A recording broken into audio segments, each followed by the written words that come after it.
Dahil kahapon pa ho medyo trending at usap-usapan yung isang panibagong virus. Parang sa India yata nagdulot ito ng pangamba. Malaman natin kung meron tayong dapat na matukoy ho dito at dapat na alamin at pag-ingatan na rin at paghandaan.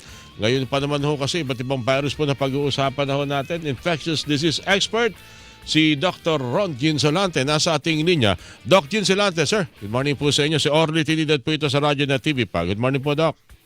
Hi Orly, good morning. Paano ko ba ipopronounce ito? Nipah o Nipah, Nipah virus?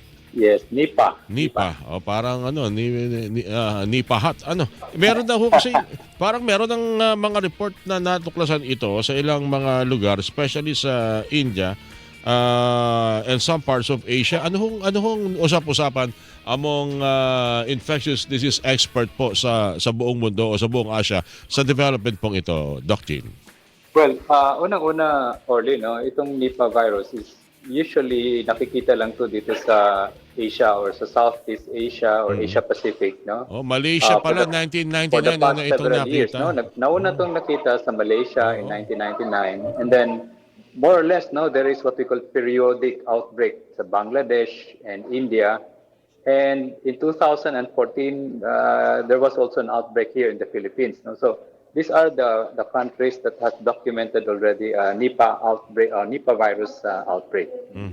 Anong dulot nito paano nakukuha at anong dulot nito sa ating katawan, sa ating kalusugan? Ang source ng virus na to ay dinadala to ng fruit bats, no?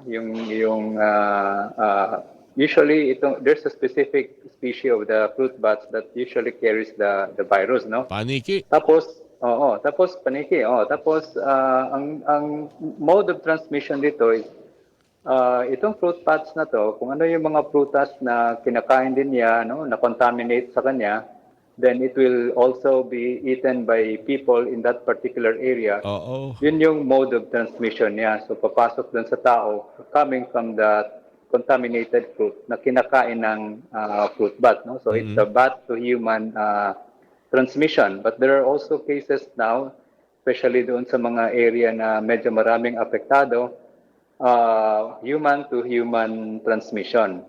So, but the most common is still from animal to human transmission. Yung nangyari sa ibang bansa, like yung pigs or goats, can also be infected dahil sila, kumakain naman sila ng mga prutas na kinakain na contaminated from the fruit bat na pupo. That's why, pag yung nag-alaga nitong mga animals na to, sila din yung mahawaan because the infected, the host, or yung tao na nag-alaga ng mga animal na infected by the virus will be eating it or exposed to these animals. Okay. Fatal ba ito? O nagdudulot pa ito ng matinding sakit sa ating katawan? Dahil may nakikita ako na parang mga indication ng acute encephalitis. Ba? Yes, Orly, no? Sa This ulo is a highly fatal virus.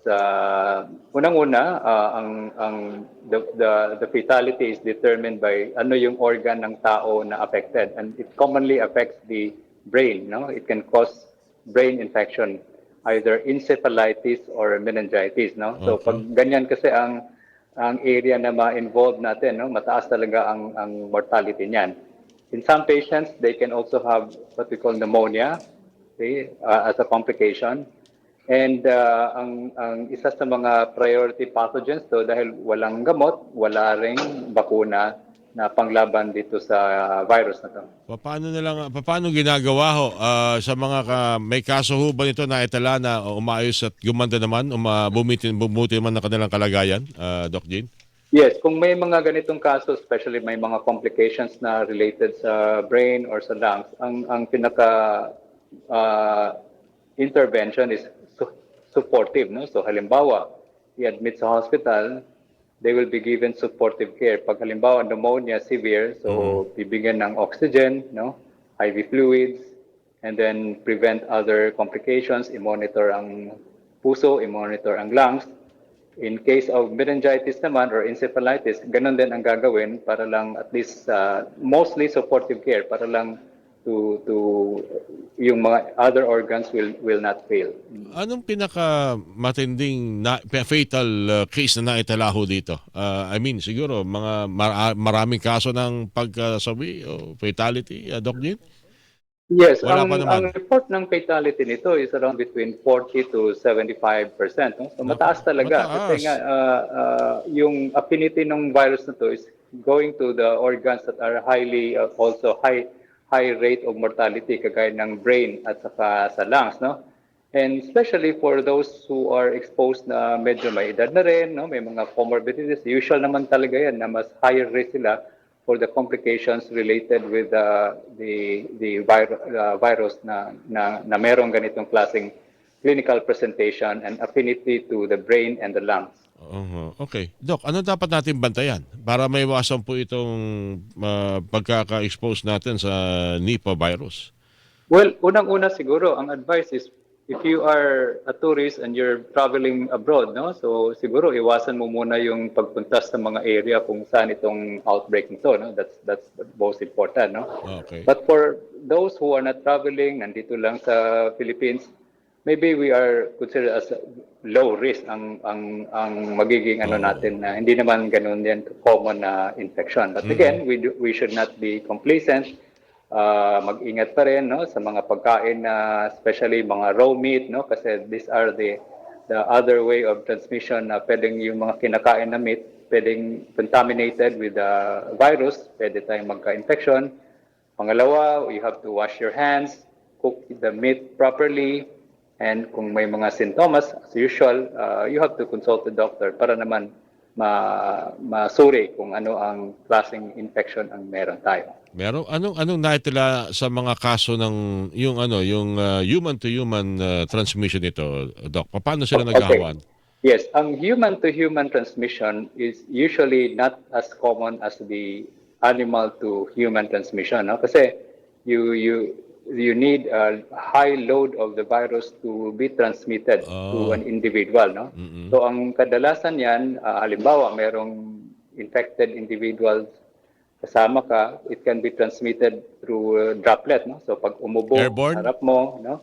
Or any Ubo. body fluids na your body will be exposed sa mata, sa bibig, no? So it's important to wash hands, no?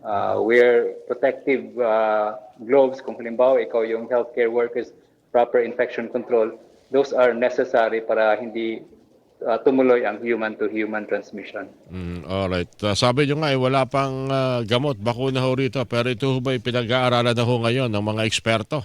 Lalo na sa CDC siguro, Doc Yes, Lin? I think so. No? Kasi if this virus is being periodic in terms of causing outbreak in some of these countries here in Asia, most likely, no, there should be a priority to prioritize natin kung anong mga gamot. May mga experimental na mga novel antivirals na ginagamit dito sa Nipah virus, but they're not yet at the level of parang standard of care siya, no? So it's still experimental. Sa bakuna naman, so far, wala pa tayong nabalitaan na there is already a vaccine ongoing trials. But hopefully, no, it will come soon.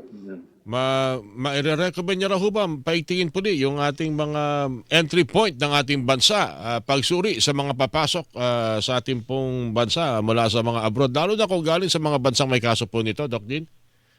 Yes, siguro, no, yung mga health check natin sa mga airport terminals, kung may mga you have to prioritize yung mga visitors or yung mga residents galing sa mga area kung saan ito na merong outbreak ngayon. Probably it's important to also check the health status, no, and then report if there are symptoms that develop within 2 to 3 weeks from the time that they arrived, if they came from those areas kung saan nanggaling itong outbreak. Sa mga mahilig siguro kumain din naman ng prutas, lalo din galing sa puno, hindi masamang hugasan, linisin maigi muna, Doc Jean, ano? Yes, tama, Orly. Okay, sige po. Anyway, Doc Jean, ito yung gagawa natin ng follow-up. Maraming salamat sa mga paunang impormasyon po ito regarding Nipah virus, Doc Jean Solante. Thank you po sa inyo, sir. Magandang umaga po. Thank you, Orly, and good morning. Infectious disease expert Dr. Ron Jean Solante, mga kapuso, ang inyo pong napakinggan.